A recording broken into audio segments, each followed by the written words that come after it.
नमस्कार स्टूडेंट्स, आज अपने जो टॉपिक पढ़ रहे हैं जूलॉजी के अंदर BSc part third year, BSc BEd second year में जो अपना टॉपिक चल रहा है endocrinology.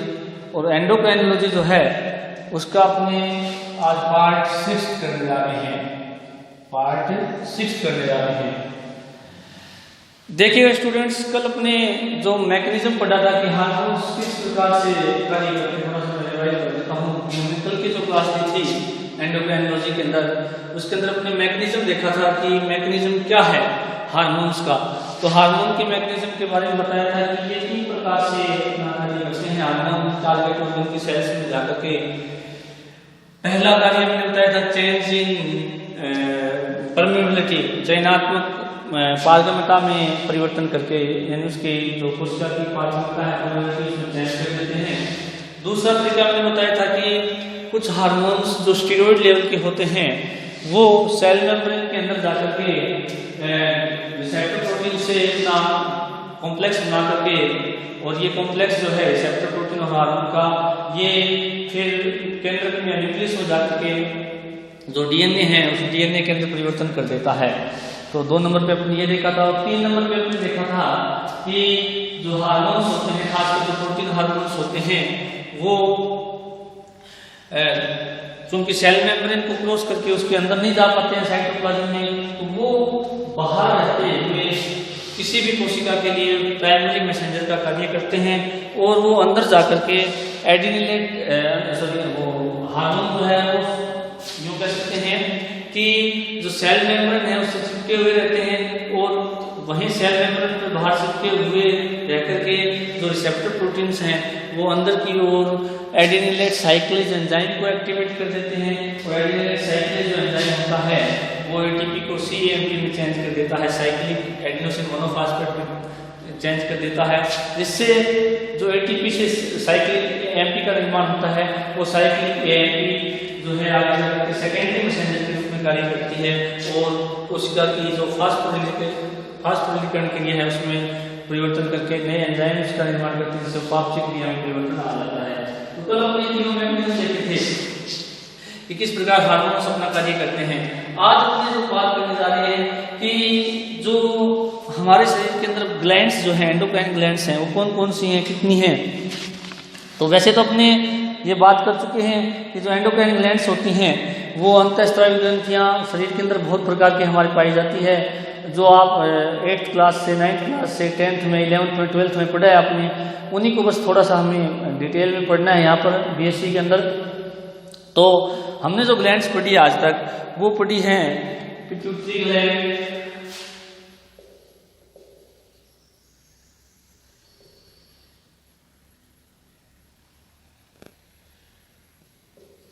Pituitary gland, adrenal gland, pancreas, उसके अलावा आपकी थैलेमस, उसके अलावा अपने टेस्टिस, उसके अलावा अपने ओवरी, उसके अलावा अपने thyroid gland, parathyroid,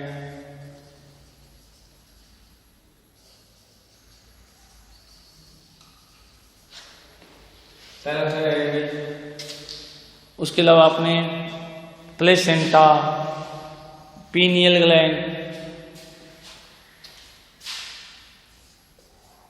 placenta, pineal gland, ये आपने पढ़ी है। अभी तक जो हमने पढ़ा है जितनी ग्लैंड्स जो हमने पढ़ी, pituitary gland, adrenal gland, pancreas, thalamus, testis, ovary, thyroid, parathyroid, placenta, pineal gland. अब देखिएगा प्रत्येक ग्लैंड का अपना अपना फंक्शन है, प्रत्येक ग्लैंड अपना अपना कार्य संपन्न करती है, बॉडी के अंदर समन्वय बनाए रखती है। तो अब अपने जो आज टॉपिक स्टार्ट करने जा रहे हैं वो अपने को लगभग सभी ग्लैंड्स को पढ़ना है, और प्रत्येक ग्लैंड्स जो है कौन कौन से हार्मोन्स सीक्रेट करती है, उन हार्मोन्स का क्या कार्य है, उन हार्मोन्स का जो हाइपोसिक्रेशन होता है उससे क्या होता है, अगर हार्मोन्स का हाइपर सिक्रेशन होता है तो उससे क्या बॉडी पर प्रभाव पड़ता है। तो आज जो अपने पढ़ने जा रहे हैं, ये सबसे पहली ग्लैंड जो है वो है हमारी पिट्यूटरी ग्लैंड। आज अपने जो टॉपिक शुरू कर रहे हैं वो है पिट्यूटरी ग्लैंड। अब देखिएगा स्टूडेंट्स, पिट्यूटरी ग्लैंड जो है ये क्या है, कहाँ होती है, इसकी थोड़ी हम बात कर लेते हैं। तो पिट्यूटरी जो ग्लैंड होती है, जिसको हम हिंदी में सामान्य भाषा में पीयूष ग्रंथि भी कहते हैं। तो हम फर्स्ट ग्लैंड में यहाँ हेडिंग डालता हूँ, पिट्यूटरी ग्लैंड या पीयूष ग्रंथि। अब देखिएगा स्टूडेंट्स, जो हम पिट्यूटरी ग्लैंड की अगर बात करें तो पिट्यूटरी ग्लैंड या पीयूष ग्रंथि, जिसके लिए एक सामान्य नाम आता है master gland, master of orchestra.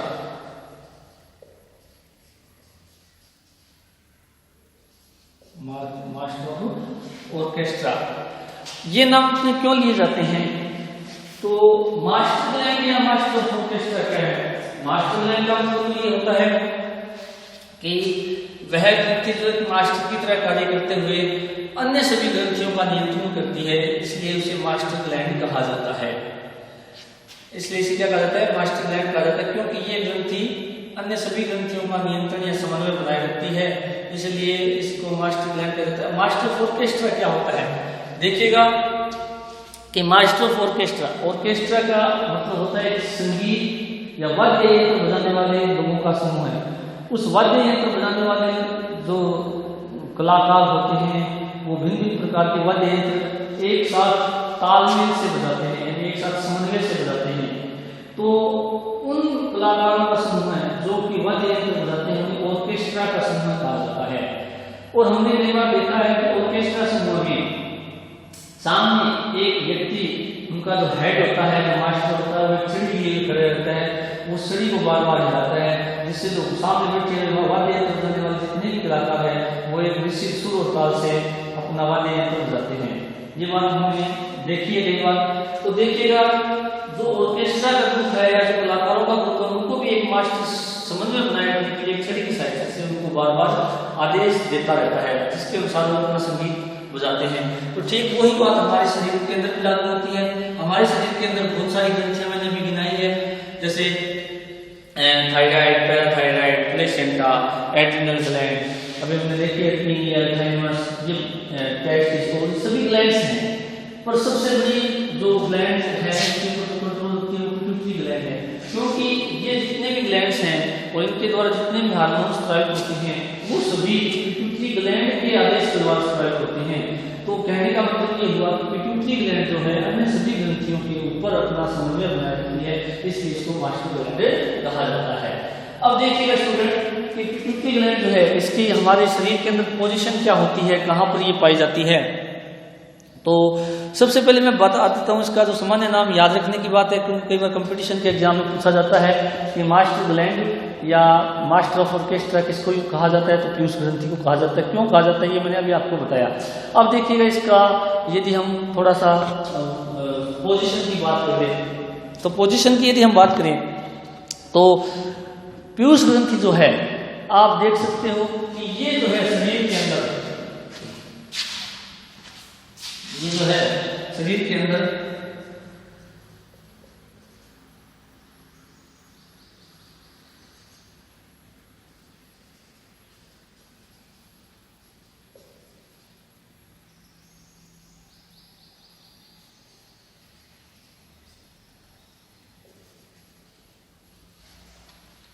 शरीर के अंदर क्या होता है, हमारे सिर बातें दबाई जाती है।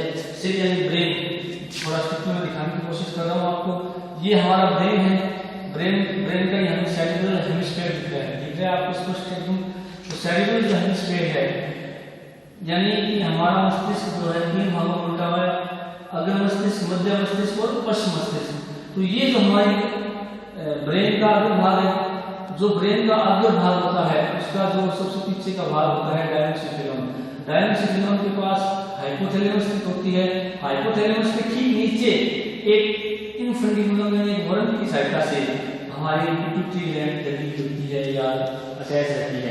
यानी स्फीनोइड अस्थि से एक सेलाक्रिसी का नाम गड्ढा होता है। यानी ये यहाँ पर जो गड्ढा है इस गड्ढे को सेलाक्रिसी का कहा गया है। यहाँ पर जो गड्ढा है इसको सेलाक्रिसी का कहा गया है। यहाँ जो गड्ढा होता है उसको सेलाक्रिसी का कहा गया है। और ये हमारी उस गड्ढे के उपस्थित रहती है। ये गड्ढा जो है वो हमारे सिर की स्फीनोइड अस्थि होती है उसके द्वारा बना हुआ होता है। अब वापिस ये देखिएगा इसकी स्थिति क्या है। अगर मस्तिष्क का जो डायनोसिफेरम भाग है उस भाग के यानी मस्तिष्क का जो कहते हैं मस्तिष्क का जो डायनोसिफेरम भाग है उसके उस भाग से हाइपोथैलेमस निकल जाती है। हाइपोथैलेमस के ठीक नीचे की ओर पिट्यूटरी ग्लैंड पाई जाती है। यानी और पिट्यूटरी ग्लैंड जिस गड्ढे में स्थित होती है उस गड्ढे का नाम सेलाक्रिसी का है। और ये गड्ढा जो है वो स्फीनोइड अस्थि का बना हुआ होता है। तो स्फीनोइड अस्थि का ये गड्ढा होता है। और ये जो हमारी ग्रंथि होती है इसके यदि हम वजन की बात करें तो पुरुषों के अंदर इसका वजन जो होता है 0.5 से 0.6 ग्राम तक का होता है, जबकि महिलाओं में इसका वजन ज्यादा होता है 0.6 से 0.7 ग्राम होता है। इन महिलाओं में इसका आकार बड़ा होता है जबकि पुरुषों में इसका आकार छोटा होता है। उसके अलावा यदि हम बात करें कि ये जो ग्रंथि है ये ग्रंथि जो है इसका कितने भाग हैं ये और इन भागों का डेवलपमेंट कैसे होता है, थोड़ा सा अपने इसके डेवलपमेंट पर भी ध्यान देते हैं। तो यहाँ तक बात समझ में आ गई होगी कि जो हमारी ग्रंथि पीयूष ग्रंथि है वो अगर मस्तिष्क के डायनोसिफेरम भाग जो होता है उसके पास में हाइपोथैलेमस होते हैं। हाइपोथैलेमस के ठीक नीचे की पिट्यूटरी ग्लैंड पाई जाती है और जिस गड्ढे में स्थित होती है उसको हम सेलाक्रिसी कहते हैं। और गड्ढे का जो निर्माण है हड्डी से होता है, बोन से होता है, उस बोन का नाम है स्फीनोइड अस्थि। अब देखिएगा स्टूडेंट यदि हम इससे आगे की बात करें इसका डेवलपमेंट कैसे होता है तो डेवलपमेंट की यदि हम बात करें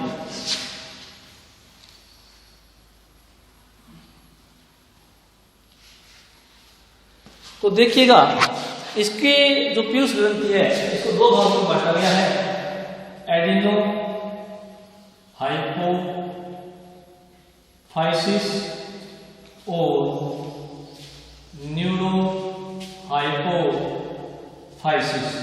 यानी अग्र पीयूष ग्रंथि और इसको कहते हैं पल्स पीयूष ग्रंथि। ये दो भागों में बंटी होती है। इन दोनों को क्यों ऐसा डिफाइन किया गया है इसको अपने आगे थोड़ा डिटेल में देखेंगे। अब देखिएगा यदि हम बात करें एडिनो हाइपोफाइसिस और न्यूरो हाइपोफाइसिस।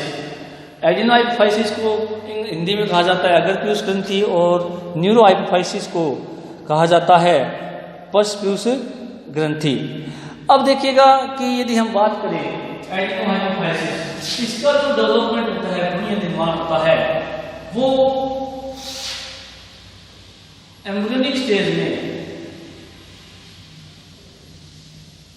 फेरिंक्स के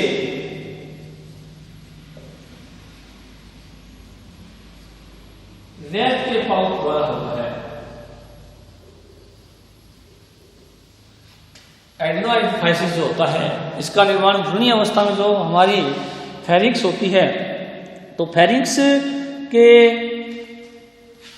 अंदर एक पाउच यानी कोश का निर्माण होता है उसको कहते हैं रैप के पाउच। और रैप के पाउच आगे जाकर के एडिनो हाइपोफाइसिस में चेंज हो जाता है। कैसे होता है हम डायग्राम से देखेंगे। जबकि जो न्यूरो हाइपोफाइसिस होता है न्यूरो हाइपोफाइसिस या जिसको हम कहते हैं पल्स पीयूष ग्रंथि। पल्स पीयूष ग्रंथि जो है डायनोसिफेरम की एक आउटग्रोथ होती है। डायनोसिफेरम मैंने बताया था हमारे अग्र मस्तिष्क का ही भाग होता है। अग्र मस्तिष्क का जो पीछे का भाग होता है उसको हम डायनोसिफेरम कहते हैं। तो डायनोसिफेरम जो है उसके आउटग्रोथ से न्यूरो हाइपोफाइसिस का निर्माण होता है जबकि फेरिंक्स के रैप के पाउच के द्वारा एडिनो हाइपोफाइसिस का निर्माण होता है।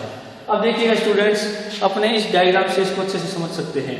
ये भ्रूणीय अवस्था की स्टेज है फर्स्ट। अब भ्रूणीय अवस्था के अंदर यदि हम देखें तो देखिएगा सबसे पहले ये डायनोसिफेरम है यानी ये ओरल एक्टोडर्म है नीचे वाली और ये हमारे मस्तिष्क की तंत्रिका कोशिकाएं हैं, यानी डायनोसिफिलम का भाग है। ये भाग डायनोसिफिलम है और ये एक्टोडर्म है, ओरल एक्टोडर्म है। अब देखिएगा इसके अंदर क्या होता है, जो डायनोसिफिलम है उससे धीरे धीरे आउटग्रोथ शुरू हो जाती है, दिख रही है आपको आउटग्रोथ। और जो ओरल एक्टोडर्म है, ओरल एक्टोडर्म के अंदर एक धीरे धीरे गुहा बनने लग जाती है ऊपर की ओर, इस गुहा को कहते हैं रैट के पाउच। तो इधर ये डायनोसिफिलम जो है इसकी एक आउटग्रोथ नीचे की ओर स्टार्ट हो जाती है, जबकि रैट के पाउच जो है वो थोड़ा सा ग्रुप या एक पाउच जो ऊपर के ग्रुप के रूप में बनने लगता है, जिसको हम रैट के पाउच कहते हैं। अब देख सकते हैं कि मीजोडर्म का जैसे जैसे डेवलपमेंट होता है वैसे वैसे क्या होता है, जो आउटग्रोथ ऑफ डायनोसिफिलम है वो और ज्यादा नीचे की ओर दिखाई देने लग जाती है, यानी और ज्यादा आपको क्लियर होने लग जाती है, जबकि रैट के पाउच जो है वो और ज्यादा अच्छे से बन जाता है। तो अब हम देख सकते हैं कि जो आउटग्रोथ है वो ज्यादा बढ़ करके एक यूं कह सकते हैं प्रोसेस का निर्माण होती है, उसको कहते हैं इनफंडिबुलर प्रोसेस कहते हैं। उसको हम क्या कहते हैं, इनफंडिबुलम या इनफंडिबुलर प्रोसेस, प्रवर्त कहते हैं। प्रवर्त जो कि आगे जाकर के हाइपोथैलेमस को पीयूष ग्रंथि से जोड़ने का काम करता है। और जो रैट के पाउच आप देख सकते हैं पाउच के रूप में और ज्यादा क्लियर होता है, यहाँ पर बनना शुरू हुआ था, यहाँ पर पाउच के रूप में अपने को क्लियर दिखाई दे रहा है। अब देखिएगा नेक्स्ट पोजीशन जो है, नेक्स्ट पोजीशन के अंदर अपने देख सकते हैं कि रैट के पाउच जो ज्यादा और ज्यादा कंप्रेस्ड मतलब और ज्यादा गहरा करके क्लियर दिखाई देने लगता है। ये देखिएगा ये इनफंडिबुलर प्रोसेस है, इनफंडिबुलर प्रोसेस है जो और ज्यादा क्लियर हो गया है। और ये हमारा रैट के पाउच है जो कि अब इनफंडिबुलर प्रोसेस के एकदम नजदीक में आ जाता है, उसके बीच में एक ध्रुव छोटी सी खांच बनी ही भी दिखाई दे रही है, जबकि ये हमारा क्या है रैट के पाउच जो कि इनफंडिबुलर प्रोसेस के एकदम नजदीक आ जाता है। अब नेक्स्ट पोजीशन जो है उसमें हम देखना चाहते हैं, तो इसमें आप देखिएगा कि अब जो पीयूष ग्रंथि है उसका आकार अपने को थोड़ा क्लियर दिखाई देने लग जाता है। जो रैट के का पाउच है उसके द्वारा एडिनो हाइपोफाइसिस के जो भाग है उनका निर्माण शुरू हो जाता है, और न्यूरो जो ये इनफंडिबुलर प्रोसेस है इसके द्वारा न्यूरो हाइपोफाइसिस का निर्माण शुरू हो जाता है। अब नेक्स्ट पोजीशन में अपने देख पा रहे हैं कि यहाँ पर क्या होता है कि इस डायग्राम में तो अपने ये देख पा रहे हैं कि पार्स ट्यूबेरिलिस भाग होता है, यानी कि एडिनो हाइपोफाइसिस जो है उसके 3 भाग होते हैं, पार्स ट्यूबेरिलिस, पार्स डिस्टेलिस और पार्स इंटरमीडिया, 3 भाग होते हैं। तो अब देखिएगा यहाँ पर इस जगह क्या होता है कि पार्स ट्यूबेरिलिस, पार्स इंटरमीडिया और पार्स डिस्टेलिस क्लियर दिखाई देने लग जाते हैं। अब होता क्या है कि पार्स ट्यूबेरिलिस जो भाग है वो इनफंडिबुलम को चारों ओर से घेर लेता है, क्योंकि हमने यहाँ पर देखा कि रैट के पाउच जो है इनफंडिबुलम के एकदम नजदीक आ जाता है। और अब क्या होता है कि जो पार्स ट्यूबेरिलिस भाग है एडिनो हाइपोफाइसिस का वो इनफंडिबुलम को चारों ओर से घेर लेता है, और नीचे की ओर ये बड़ा भाग पार्स डिस्टेलिस कहलाता है और ये जो छोटा भाग ये कहलाता है पार्स इंटरमीडिया। अब देखिएगा नेक्स्ट पोजीशन में अगर हम जाते हैं, जैसे जैसे भ्रूण का डेवलपमेंट वो होता है तो उस भाग के अंदर क्या होता है कि जो एडिनो हाइपोफाइसिस ये है और न्यूरो हाइपोफाइसिस ये एकदम क्लियर दिखाई देने लग जाते हैं। ऊपर की ओर यहाँ हाइपोथैलेमस होती है, ये स्टाल होता है, इनफंडिबुलम होता है जो कि नीचे की ये पीयूष ग्रंथि होती है पूरी इसको जोड़े हुए रखता है, यानी ऊपर हाइपोथैलेमस है, नीचे स्टाल जो है इनफंडिबुलम जो है पीयूष ग्रंथि को हाइपोथैलेमस से जोड़े हुए रखता है। अब देखिएगा मैंने इसकी स्थिति आपको बताई है कि ये डायनोसिफिलम के फर्स्ट के पास हाइपोथैलेमस नीचे की लटकी होती है जो आपको दिख रहा है, यहाँ हाइपोथैलेमस होता है।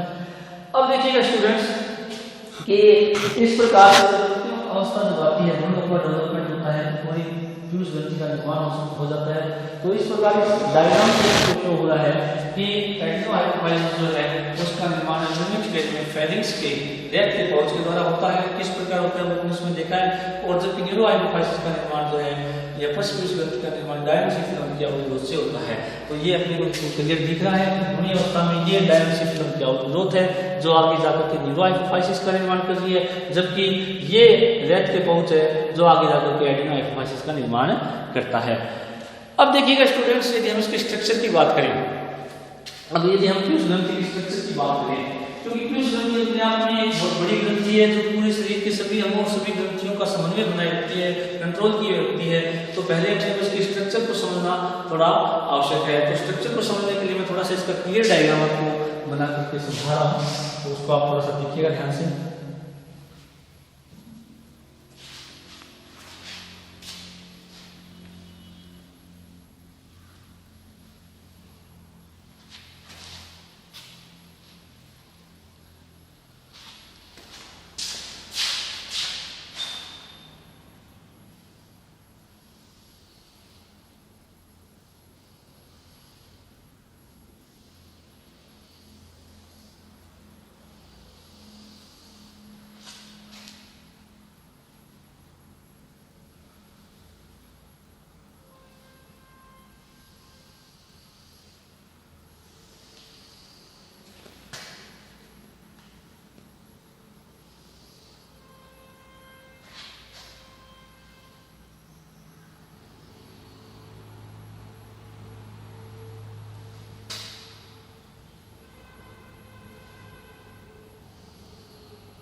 अब देखिएगा स्टूडेंट्स,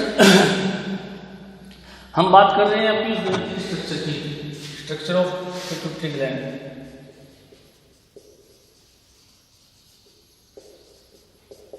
पिट्यूटरी ग्लैंड। अब देखिएगा, सबसे पहले बात करते हैं हम पिट्यूटरी ग्लैंड दो भागों में बटी होती है, एडेनो हाइपोफाइसिस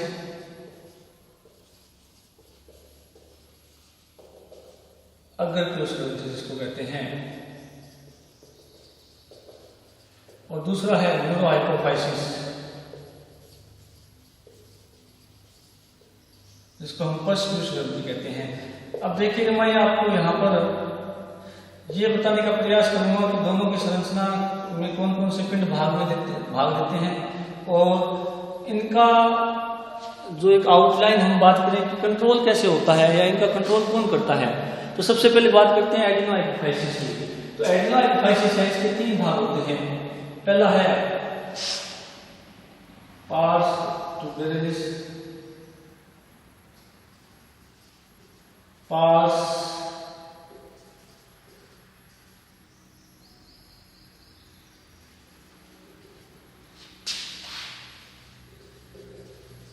डिस्टिलिस और पार्स इंटरमीडिया, 3 भाग होते हैं। और पश्चपीयूष ग्रंथि है, इसके भी 3 भाग हैं, मीडियन, एमिनेंस, पार्स नर्वोसा और इनफंडिबुलम, 3 भाग होते हैं। अब देखिएगा सबसे पहले ये भाग जो होता है वो हाइपोथैलेमस होती है, यहाँ पर हाइपोथैलेमस होती है।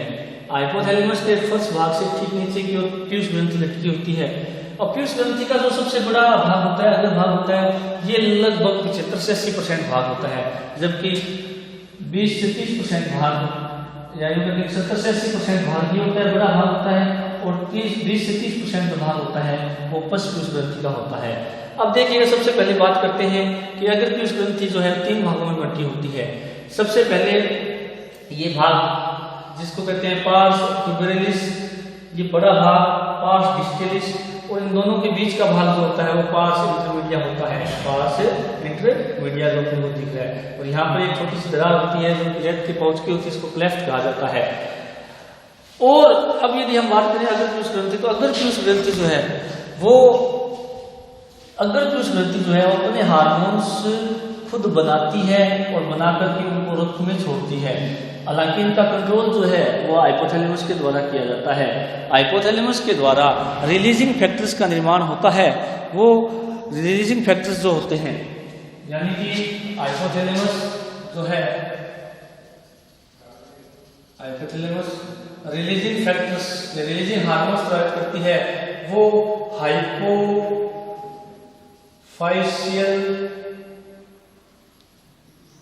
सिस्टम में, ब्लड सिस्टम में छोड़ जाते हैं। यानी हाइपोथैलेमस के द्वारा रिलीजिंग फैक्टर का निर्माण होता है। और ये रिलीजिंग फैक्टर हार्मोन्स ही होते हैं। और हार्मोन्स जो है, ये रिलीजिंग फैक्टर हार्मोन जो है वो हाइपोफाइशियल न्यायिका उत्तरोत्तर या न्यायिका तंत्र की सहायता से अगर पीयूष ग्रंथि के पास आते हैं, और अगर पीयूष ग्रंथि के द्वारा फिर कुछ हार्मोन्स का निर्माण होता है, और वो हार्मोन्स फिर अपने टारगेट ऑर्गन में जाकर के या अन्य ग्रंथियों के पास जाकर के अपना कार्य करते हैं। तो कैसे करते हैं वो अपने नेक्स्ट क्लास में देखेंगे। तो कहने का मतलब ये है कि जो अगर पीयूष ग्रंथि है वो बहुत बड़ा भाग होती है, और इसके द्वारा खुद के हार्मोन बनाए जाते हैं, संश्लेषित होते हैं और ये रक्त में छोड़े जाते हैं। और इन हार्मोन्स का जो कंट्रोल है हाइपोथैलेमस के द्वारा होता है। क्योंकि मैंने एक पहले कल जिक्र किया था कि मास्टर ऑफ मास्टर है हाइपोथैलेमस को कहा जाता है, क्योंकि हाइपोथैलेमस के द्वारा ही रिलीजिंग फैक्टर्स का निर्माण होता है। वो सभी हार्मोन्स जो हैं पीयूष ग्रंथि को प्रभावित करते हैं, और पीयूष ग्रंथि जो है आगे जाकर के अन्य ग्रंथि और टारगेट ऑर्गन्स को तो साथ समन्वय बनाए रखती है या उनको प्रभावित करती है। अब देखिएगा जो नेक्स्ट भाग है इसका न्यूरो हाइपोफाइसिस, जो 20 से 30% भाग होता है। इसके 3 भाग होते हैं, मीडियन एमिनेंस, इनफंडिबुलम और पार्स नर्वोसा। मीडियन एमिनेंस जो मध्य उभार होता है, ये डायंसिफिलम का ही एक ग्रोथ होती है। इनफंडिबुलम जो होता है, इसको हम वृंत भी कहते हैं, ये वृंत क्या करता है हाइपोथैलेमस और जो हाइपोथैलेमस ग्रंथि है उन दोनों को आपस में कनेक्ट करता है। और पार्स नर्वोसा पश्चपीयूष ग्रंथि का सबसे बड़ा भाग होता है, जो कि पार्स डिस्टिलिस की तुलना में छोटा होता है, और ये पश्चपीयूष ग्रंथि का भाग होता है। अब देखिएगा स्टूडेंट्स कि जो इसको न्यूरो हाइपोफाइसिस क्यों कहा जाता है, क्योंकि जो हाइपोथैलेमस होती है अगर पीयूष ग्रंथि को, तो ये अपने रिलीजिंग फैक्टर के द्वारा कंट्रोल रखती है, परंतु जो न्यूरो हाइपोफाइसिस होती है, इस न्यूरो हाइपोफाइसिस के द्वारा अपने खुद के हार्मोन संश्लेषित नहीं होते हैं, बल्कि ये क्या करती है कि जो यहाँ हाइपोथैलेमस के जो न्यूरॉन्स होते हैं, हाइपोथैलेमस के जो न्यूरॉन्स होते हैं उनके द्वारा न्यूरो हार्मोन्स बनते हैं। उन न्यूरो हार्मोन्स को केवल संग्रह करती है और करने के बाद में उनको रक्त में छोड़ा जाता है। तो इस प्रकार स्टूडेंट्स हम देख रहे हैं कि पीयूष ग्रंथि दो भाग में है, एड्रिनो हाइपोफाइसिस और न्यूरो हाइपोफाइसिस। एड्रिनो हाइपोफाइसिस और न्यूरो हाइपोफाइसिस का कंट्रोल हाइपोथैलेमस के द्वारा होता है, क्योंकि वो मास्टर ऑफ मास्टर ग्लैंड है। एड्रिनो हाइपोफाइसिस के तीन भाग है, pars tuberalis, pars distalis, pars intermedia. Distalis सबसे बड़ा भाग होता है। उसके अलावा जो इंटरमीडिया ये वैसे तो अवस्था में कम विकसित होता है, और ट्यूबुलरिस जो है जो कि इनफंडिबुलम को चारों से घेरे हुए रहता है। और एड्रिनो हाइपोफाइसिस के द्वारा जो खुद हार्मोन्स बनाए जाते हैं उनका कंट्रोल हाइपोथैलेमस के रिलीजिंग फैक्टर करते हैं। और अगर पीयूष ग्रंथि के द्वारा जो हार्मोन्स है वो संश्लेषित भी होते हैं और उनको रक्त में भी छोड़ा जाता है। जबकि न्यूरो हाइपोफाइसिस जो है इसके द्वारा हार्मोन्स संश्लेषित नहीं होते, बल्कि जो हाइपोथैलेमस के न्यूरॉन्स होते हैं उन न्यूरॉन्स के द्वारा न्यूरो हार्मोन्स बनते हैं। वो न्यूरो हार्मोन्स जो है न्यूरो हाइपोफाइसिस के द्वारा केवल इकट्ठे होकर रक्त में छोड़े जाते हैं। तो इस प्रकार ये हमने पीयूष ग्रंथि की थोड़ी संरचना देखी है, इसका डिटेल में नेक्स्ट क्लास में देखेंगे।